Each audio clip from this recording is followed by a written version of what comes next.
tiphi tilwane efanele utihlabe ngemalanga e-Eid? Ungabe ubuta ukuthi ngihlaba tiphi tilwane ngemalanga e-Eid eneminyaka yato, ngoba ngeke uhlabe phela lizinyana, so ufuna kwathi iminyaka yato.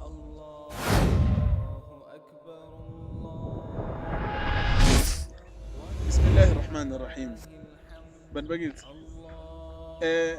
Islam ithi kuvumelekile ukuthi umuntu angahlaba imbuti, isiklabhu, imvu, inkomo, ibhafalo, ikamela. Ngiletilwane leti mawufuna kugcina umthetho wa Allah subhanahu wa ta'ala ngalamalanga la Eid lesibukane nawo, ukuthi wena ngifuna kuhlaba, ngifuna kunikela kumdali Allah subhanahu wa ta'ala, ngiletilwane le ngathi unganikela ngato. Asesiqale ngemvu.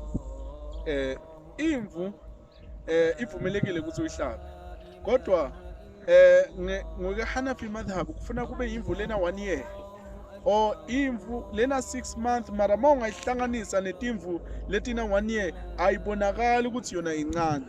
Kodwa ngokweShafi madhhab kufuna kube imvu lena 1 year of course, mara imvu le yona lamatinyo la permanent asuka sawile sekukhula lamatinyo la ngempela la permanent, lemvu leyo ngiyo longayislotha nayo. So basically kuvamsekendeka lokho imvu maseyisonzela kubo 1 year. So the safest thing longayenda ku Shafi madhhab ukuthi uslothe nawe imvu lena 1 year.